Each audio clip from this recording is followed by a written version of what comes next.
So where exactly is the line today between, say, targeted warfare and what starts to look more like remote-controlled execution?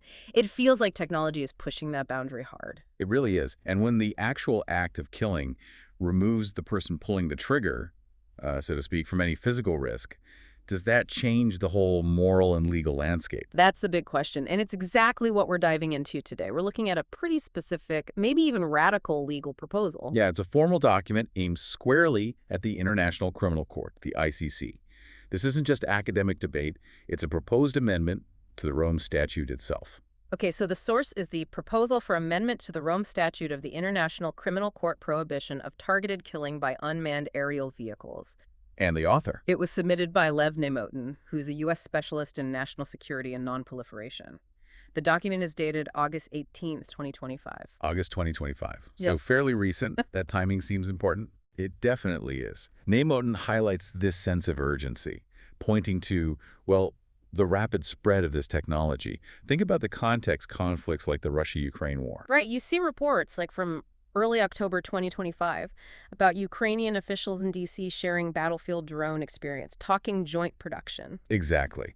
And Nemotin's point is that while sharing defense tech is one thing, the specific techniques for lethal drone strikes, the how-to for remote killing, are being codified and potentially exported. Without strong ethical or legal guardrails in place globally. That's the fear, that these methods spread, becoming normalized before we've really grappled with the consequences. So this proposal is trying to preempt that. So the ICC, which handles the most serious international crimes, genocide, war crimes, crimes against humanity, is being asked to step in because UAVs, drones, are creating new ways to kill remotely, potentially outside clear accountability frameworks. Precisely. The argument is that tech is moving faster than the law.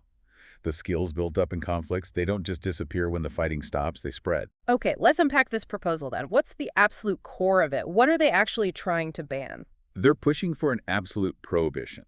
That means a total ban on intentionally targeting and killing any human being using a UAV or drone. Any human being, so not just civilians. Anyone. That's key. They want to establish a new crime, defined specifically by the means used the drone, not just by who the target is. And the proposal gives a very specific legal definition, presumably to avoid loopholes. Yes, it's quite precise. It defines the crime as, and I'm quoting loosely here, the intentional use of an unmanned aerial vehicle to locate, track, and kill any human being. Intentional use. So it's focused on premeditated acts, not, say, accidents or unforeseen collateral damage. Correct. It's aimed at the deliberate, targeted use of drones for killing. And here's a crucial part. They want this classified not just as a war crime, but as a crime against humanity. That's a significant legal threshold, isn't it? It's a huge leap. Classifying it as a crime against humanity suggests it's part of a widespread or systematic attack, even if technically committed by a single drone strike, because the nature of the act is seen as fundamentally attacking human dignity and the rule of law. So what's the thinking there? Why elevate it to that level? Well, the proposal argues it's about closing legal gaps. Current international humanitarian law, IHL, has rules about targeting civilians in wartime, principles like distinction and proportionality. Sure, the laws of war. Right. But IHL gets murky when you talk about targeting combatants with drones or targeting suspected terrorists outside of a recognized armed conflict zone.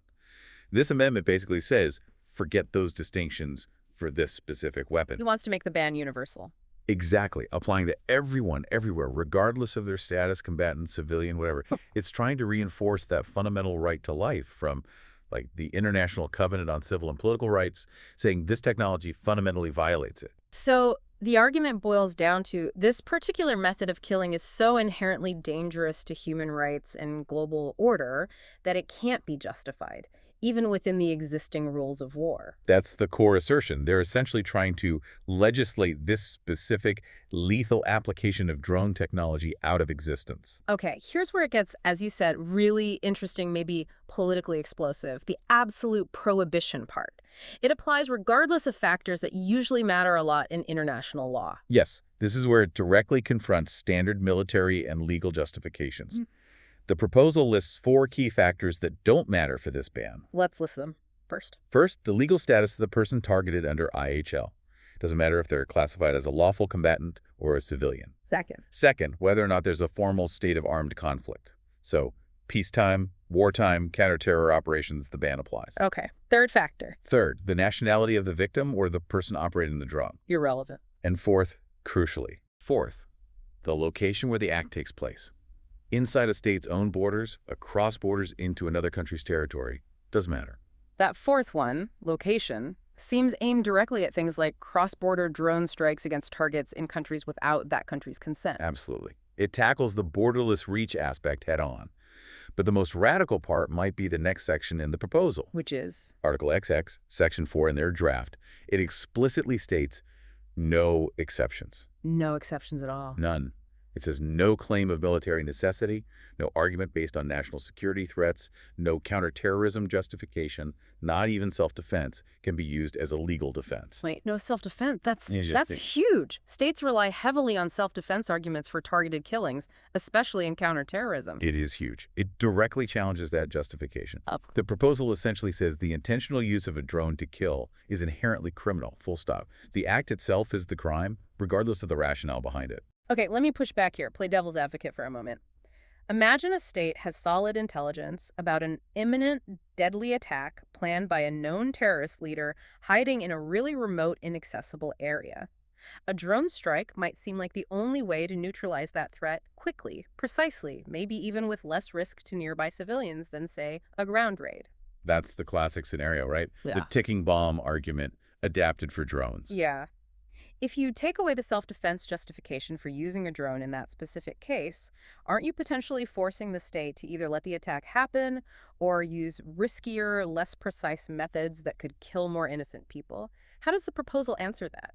It's a direct clash of principles. The proposal's answer essentially is that even in that scenario, the method, the remote detached killing by drone, poses a greater long-term danger to international law, human rights, and global stability than the immediate threat it neutralizes. So the cure is worse than the disease, in their view. Kind of. They argue that normalizing this type of killing, this technology-enabled remote execution, opens the door to widespread abuse and erodes fundamental legal norms.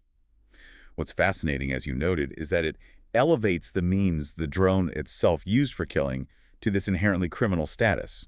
It's like saying certain tools are just too dangerous to permit, regardless of the context, similar to chemical weapons or blinding lasers. So the unique capabilities of the drone technology are seen as so destabilizing, they override any short-term tactical or self-defense argument. That's precisely the rationale. The technology itself is argued to have characteristics that justify this absolute universal ban.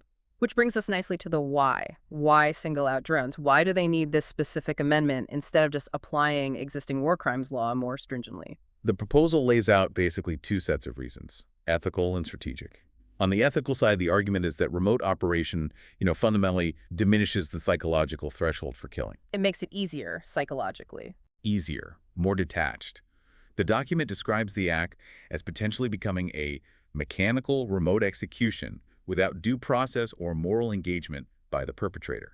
The physical and emotional distance changes the nature of the act for the operator. That makes sense. The difference between looking someone in the eye versus watching a screen miles away. Right.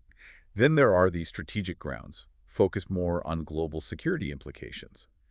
The proposal argues drone killings actually lower the threshold for lethal engagement overall. Meaning states are just more likely to resort to killing because it seems cheaper and risk-free for their own forces. Exactly. Which paradoxically can provoke more violence, more retaliation, leading to cycles of escalation. It might seem like a clean solution, but it can destabilize situations further. And this links back to that proliferation concern you mentioned earlier, driven by recent conflicts? Absolutely. The fact that drone warfare tactics and technology are spreading is central to the argument. Nemotin's paper warns that this tech is increasingly accessible. It's not just major powers anymore. Smaller states, even non-state groups, could potentially acquire or develop the capability for cross-border assassinations. So the fear is a future where anyone with the tech can conduct remote killings relatively easily. And if it's not defined as an absolute crime now, the argument goes, it becomes a normal tool of statecraft, leading to a world of normalized extrajudicial killing facilitated by technology transfer. Okay, so to solidify their case, the proposal points to specific features of drone technology itself. What are those unique risks they highlight? They outline 4 key characteristics in Section 3.3 of their proposal. First, remote execution, We've touched on this killing without physical risk to the perpetrator, which they argue weakens accountability and moral restraint. Second, persistent surveillance. Drones can often loiter over areas for hours, days, even weeks, allowing continuous tracking of targets. This enables a kind of premeditated killing that's very different from immediate battlefield decisions. Right, it feels less like combat and more like a planned assassination after long surveillance. That's the implication. Third, autonomous capabilities. This is forward-looking but critical. The integration of AI raises the specter of drones making lethal decisions without direct human intervention in the final moment. Taking the human out of the loop entirely? Scary thought. It raises huge legal and ethical questions about responsibility. And fourth, borderless reach. Drones easily cross borders, facilitating killings in other countries' sovereign territory, often without consent, which fundamentally undermines international stability and sovereignty. So you put those four together. Risk-free operation, long-term surveillance enabling premeditation, potential automation, and borderless capability. And the argument is that this combination makes drone-based killing uniquely dangerous and incompatible with fundamental human rights principles, regardless of who the target might technically be under older laws of war.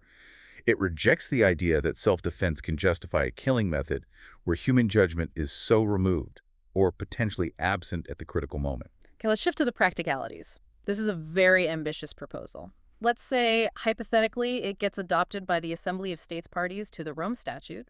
How on earth would it be enforced? Especially against powerful states, maybe permanent members of the UN Security Council, who use drones extensively and often don't accept ICC jurisdiction over their own personnel anyway. Yeah, that's the massive hurdle, isn't it? Where the legal ideal meets geopolitical reality. The proposal suggests a two-part enforcement strategy. First, the ICC itself would claim jurisdiction. The ICC prosecutes individuals, not states. So, theoretically, any individual pilot, commander, programmer, official who ordered the strike could be indicted by the ICC, regardless of their nationality or where the crime occurred, if the conditions for jurisdiction are met. But that only works if the state where that individual is located is willing to arrest and surrender them to The Hague. And major powers often just refuse, right? Absolutely. That's the inherent weakness of the ICC when dealing with non-cooperating powerful states. Which leads to the second part of the enforcement strategy: universal jurisdiction. Remind us how universal jurisdiction works. It's a principle in international law that allows national courts of any state to prosecute certain heinous crimes. Think genocide, piracy, war crimes, torture, even if the crime didn't happen on their territory and neither the victim nor the accused is their national.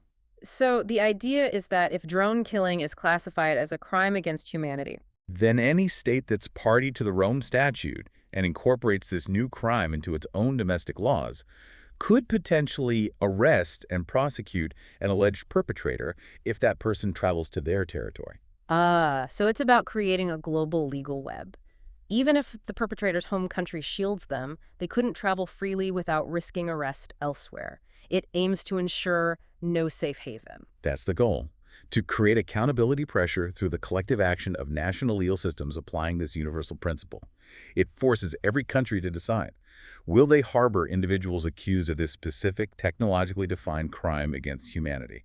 So what does this all mean then for you listening? Why should you care about what might seem like a niche legal debate about one type of weapon? Because fundamentally, it's not just about drones. It's a debate about the future of state violence, about what rules we accept for killing in the 21st century, especially when technology makes it seem easier and cleaner. It really feels like a potential turning point in how international law tries to regulate warfare and the tools used to wage it. It is. The proposal's conclusion drives this home. It states that allowing intentional killing by UAVs risks normalizing extrajudicial killings and eroding the universal right to life. The core message is stark. No claimed military advantage or political objective can justify this specific kind of remote, detached, potentially dehumanized killing. It's arguing that the very nature of the technology, removing human risk, enabling constant surveillance, facilitating cross-border strikes, maybe even automating the kill decision, fundamentally alters the act from potentially justifiable warfare into something closer to an unacceptable crime against humanity. Yes, it puts the focus squarely on the means, arguing that these particular technological means are incompatible with basic human rights norms. The technology itself becomes the problem the law needs to address directly. Which leaves us, and you, with a final thought to chew on. If a technology that dramatically removes or alters human judgment and moral engagement at the point of lethal decision-making is deemed potentially incompatible with fundamental human rights needing an absolute ban regardless of context, where else is technology pushing those same boundaries today? Think about AI, surveillance tech, cyber capabilities. How fast can our legal and ethical frameworks possibly adapt to the next leap in potentially remote, detached, or automated harm?